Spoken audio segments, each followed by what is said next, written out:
Olá, pessoal! Meu nome é Mário Frigeri, sou poeta e escritor e estou convidando vocês para os meus momentos de poesia no YouTube e Facebook. Serão mais de 600 poemas e mensagens, meus e de outros poetas, interpretados com muito carinho para iluminar o seu coração. Venham comigo.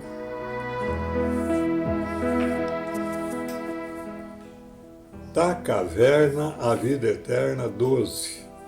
Esta série de vídeos que iniciamos recentemente contém nossas respostas às perguntas formuladas por críticos, formadores de opinião e leitores de nosso livro O Homem da Caverna à Vida Eterna, lançado em 2019 pela editora Elevação de São Paulo. Esse livro trata da evolução universal como um todo, bem como da origem e finalidade tanto do espírito quanto do homem, assim como das espécies animais existentes em nosso mundo. Procuraremos ser breve, direto e claro em nossas respostas, para que o amigo internauta vá direto ao âmago do problema. A fim de manter a privacidade dos que nos honraram com suas perguntas, daremos apenas o seu primeiro nome. A obra encontra-se à venda no site da Amazon. Dito isto, vamos às perguntas.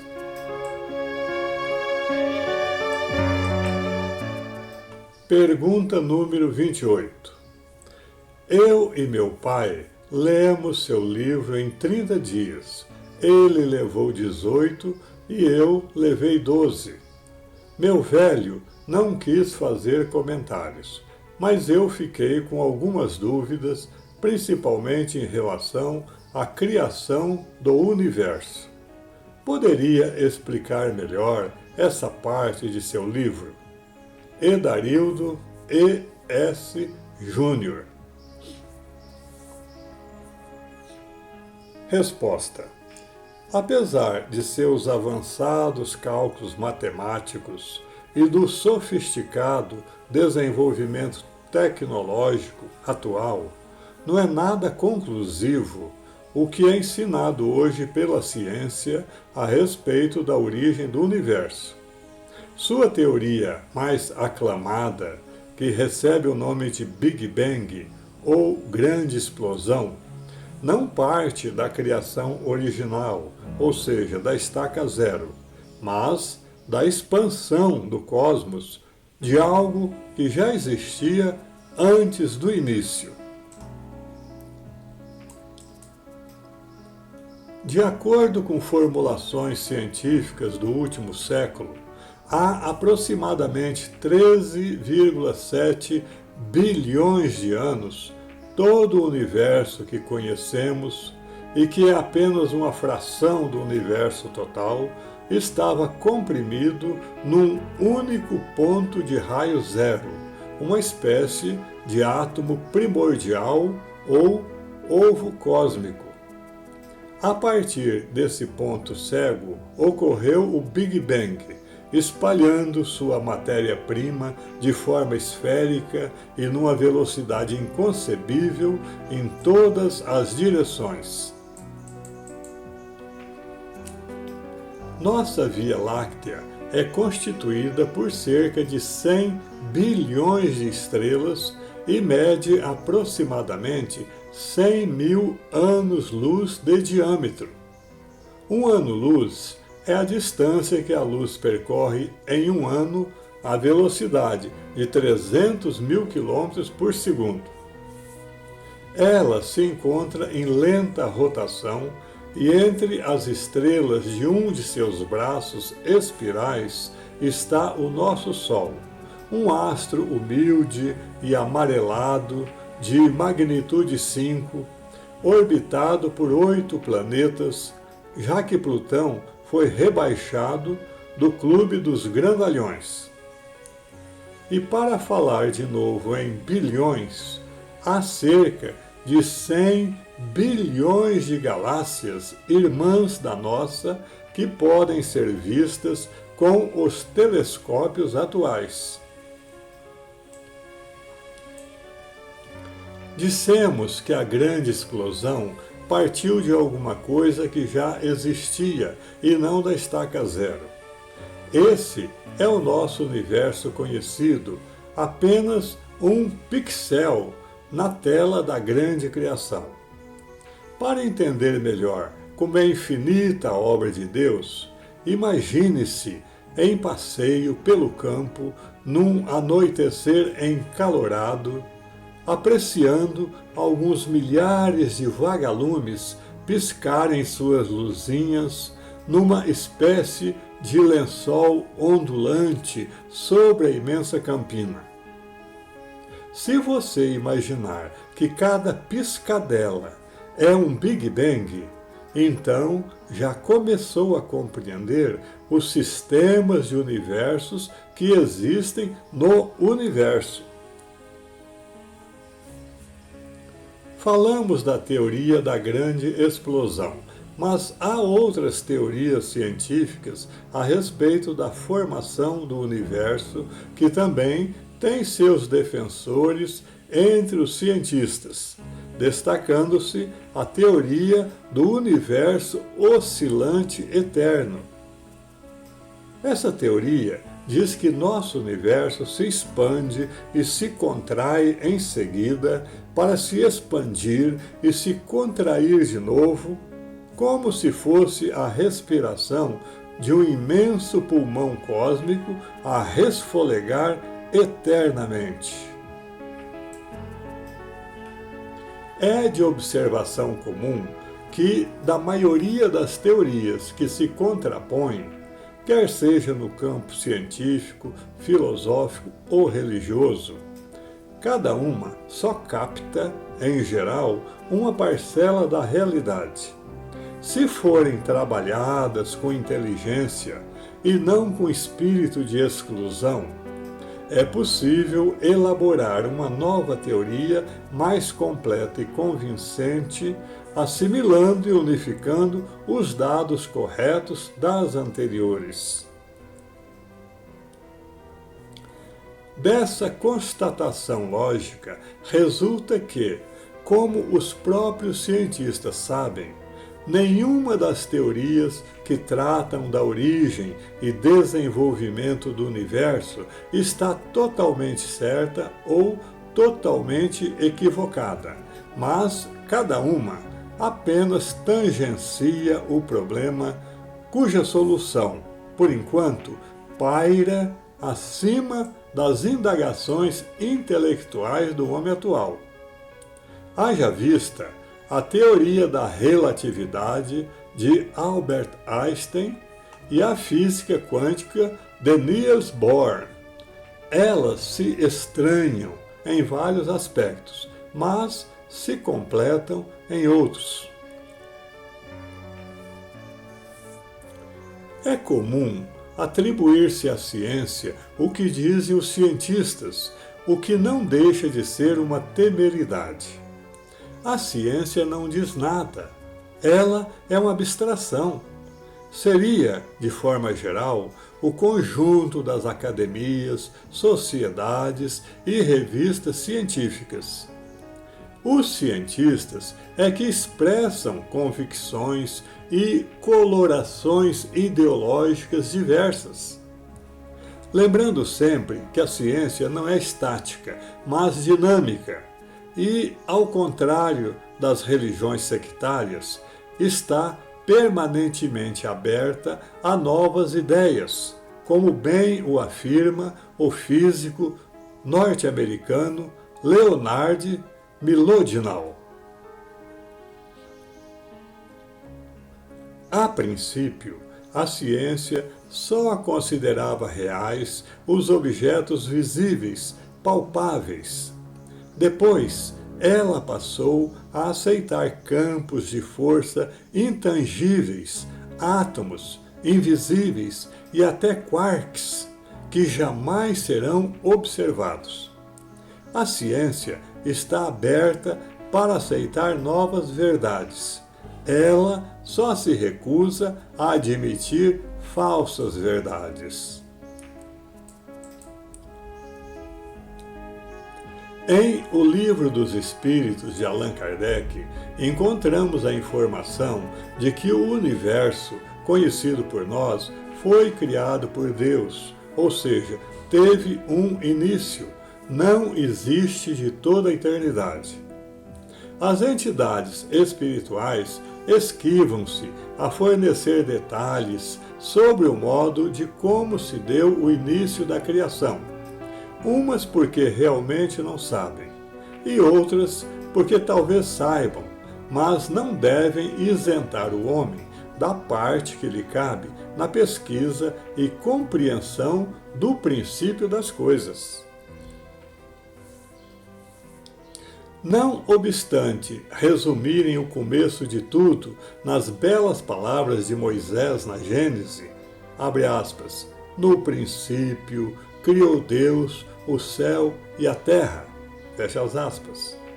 Acrescentam que os mundos são formados pela condensação da energia universal e que esses elementos, de que tudo é feito, são imperecíveis como substância. Estão disseminados no universo em suas várias modalidades de maturação, podendo ser reutilizados em criações sucessivas pelos Cristos na formação de seus planetas. Por sua vez, sua voz, mentor espiritual de Pietro Baldi, em seu livro A Grande Síntese, argumenta que, se todo o universo se deslocasse infinitamente em uma única direção, ficaria sobrecarregado e se desequilibraria. Para que o equilíbrio seja mantido, é necessário que a uma ondulação de ida se contraponha outra de volta. E mais, essa ondulação de ida é a criadora dos universos físicos. E quando atinge o limite de sua expansão, chegando à saturação máxima de seus elementos atômicos, desintegra-se e retorna ao centro em forma de energia, elemento invisível e, portanto, ainda imune à constatação da instrumentação científica de nosso tempo. Como a visão humana só está adaptada para ver a parte tangível do universo, quando a matéria chegar à borda dessa expansiva onda circular, em forma de planetas, astros e galáxias, irá desaparecer no inconcebível, velando-se a visão do homem. Mas, na realidade, como estabelece a revelação de sua voz, essa matéria, devido à sua maturação, estará apenas se desintegrando atomicamente, mudando de fase e retornando invisível à origem em forma de energia. Quando a substância na borda do universo se transforma de matéria em energia, desloca também seus elementos de uma fase para outra, passando num primeiro momento de matéria a energia e da dimensão espaço para a dimensão tempo. Nesse ponto, a espiral volta a se fechar e o retorno ao centro dessa substância mais purificada, amadurecida e envelhecida irá proporcionar, nesse ciclo de refluxo, a manifestação de estágios superiores de existência, como as formas orgânicas, a origem da vida e a conquista, em nível mais elevado, da consciência. teremos aí interagindo e complementando-se universos físicos, dinâmicos e psíquicos. Segundo sua voz, vivemos hoje essa fase de retorno, e quando chegarmos ao centro, haverá uma nova mudança de fase e uma nova expansão, um ciclo acima da anterior, levando-nos a novas alturas evolutivas ainda desconhecidas, de cujas culminâncias não conseguimos fazer a mais pálida ideia na atualidade. O universo que conhecemos, e que é apenas um dos aspectos da criação, é constituído de matéria, energia e psiquismo, o precursor do espírito. Mas esses elementos não estão divididos em faixas. O universo contém a todo momento mesclados, interagindo e em permanente evolução esses três elementos de seu transformismo criador. A matéria se transforma em energia ao longo dessa criação. A energia se transforma em psiquismo. E o psiquismo libera o princípio que existe em seu íntimo, que se conscientiza e se espiritiza. Completada essa etapa, depurada a substância na trajetória purificadora do tempo, terá início uma nova fase ou criação ainda ignorada, como ensina sua voz. Assim, o espaço morrerá com a matéria, o tempo com a energia, a relatividade com a consciência, e a substância ressurgirá em formas e dimensões mais elevadas, tomando sempre novas direções. Cada dimensão, sendo relativa e em evolução, é segunda em relação à que a precede e primeira em relação à que a segue. Sempre existe um grau mais alto a subir, uma fase superior a atingir. Como vemos no início do Evangelho segundo João, Jesus, que formou este planeta por ordem do Eterno Pai, confirma essa evolução do universo consubstanciada em três fases e três dimensões, quando afirma em Mateus 13:33, abre aspas, o reino dos céus é semelhante ao fermento que uma mulher tomou e escondeu em 3 medidas de farinha, até ficar tudo levedado. Fecha as aspas.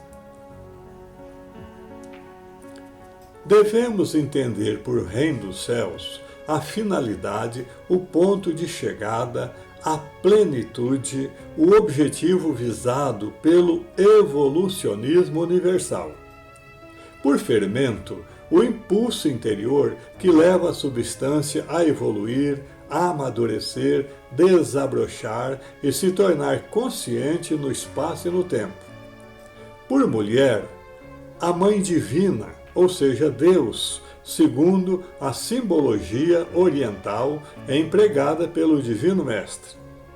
Por escondeu, velou esse mistério até que o ser consciente, ou seja, nós, atingisse a maioridade e a perfeição para entendê-lo. Por 3 medidas, os 3 níveis interligados e interagentes em que se processa a evolução nesse nosso ângulo de universo, matéria, energia e psiquismo. Por farinha, a substância universal. E, finalmente, por levedado, posto a crescer, fermentado, aperfeiçoado, amadurecido.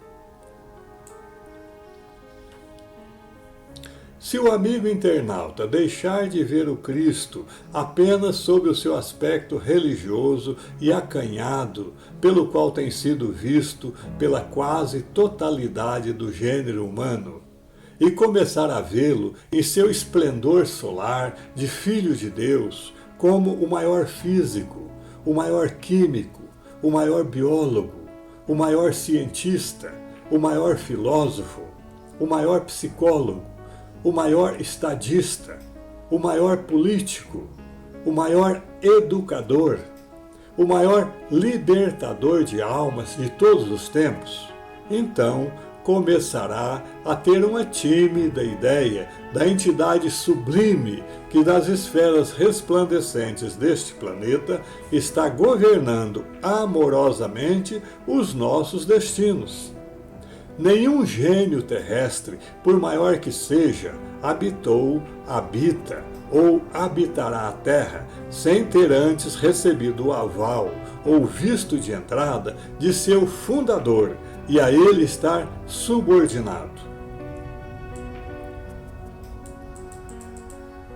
Ao dizer isto, não estamos descartando a precisão terminológica estabelecida de forma tão rigorosa pela ciência, nem abusando do uso da linguagem. A obra do Cristo e a influência crescente que ele exerce no mundo, à medida que sua visão profética vai sendo decodificada pelo homem inteligente, comprovam essa realidade. O domínio da humanidade pela mensagem de seu governante supremo é questão de tempo.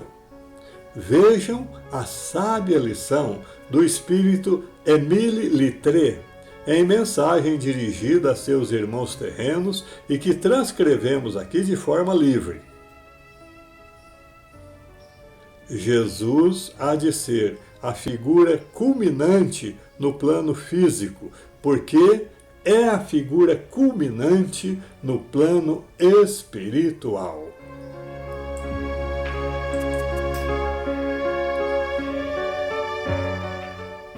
Da caverna à vida eterna, 12. Caros amigos internautas, parte da ciência explica a origem do universo como uma grande explosão que ocorreu a começar de um ovo cósmico. Uma segunda teoria, a do universo oscilante eterno, diz que nosso universo se expande e se contrai como se fosse um pulmão cósmico respirando. Há outras questões que também incomodam os cientistas. Por exemplo, só temos ideias muito vagas acerca de como começou a vida na Terra. Já achamos que sabemos o que causou a extinção dos dinossauros, mas o que dizer dos outros grandes períodos de extinção? Já compreendemos bem melhor o interior da Terra, mas ainda somos absolutamente incapazes de prever os terremotos. Alguns dos fatores que contribuem para a ocorrência de glaciações já foram compreendidos, mas as relações que os unem entre si permanecem extremamente nebulosas. O registro da evolução da espécie humana continua cheio de lacunas. O repentino salto civilizatório da humanidade continua sem nenhuma explicação. Nem sequer chegamos a compreender como aprendemos a falar. A migração dos pássaros ainda é uma maravilha sem explicação. A luz, às vezes, parece ser feita de ondas, às vezes de partículas, e a linha divisória entre as duas naturezas ainda é uma questão de teoria. Já temos certeza de que os buracos negros existem, mas não temos a menor ideia do que acontece dentro deles. Ainda assim, queremos saber como o universo vai terminar. Talvez seja presunção nossa, em vista do número de mistérios que ainda não foram explicados pela ciência. Porém, é esse um dos prazeres da vida. Nós queremos conhecer todas as coisas e continuamos tentando encontrar as respostas. As teorias religiosas sobre a formação do universo são revelações também incompletas, porque não compete às entidades espirituais isentar o homem da parte que lhe cabe na pesquisa desses fatos. Jesus confirma a evolução do universo em 3 fases, quando diz que o reino dos céus é semelhante ao fermento que uma mulher tomou e escondeu em 3 medidas de farinha até ficar tudo levedado. Vemos assim, com grande satisfação, que as descobertas da ciência, todas importantes, mas transitórias, se aproximam cada vez mais das revelações divinas, todas importantes e permanentes. É isso. Espero que vocês tenham gostado. Obrigado por assistir a nossos vídeos. Não se esqueça de deixar seu like, inscreva-se e acione o sininho para receber em primeira mão os próximos poemas. Um grande abraço e muita paz.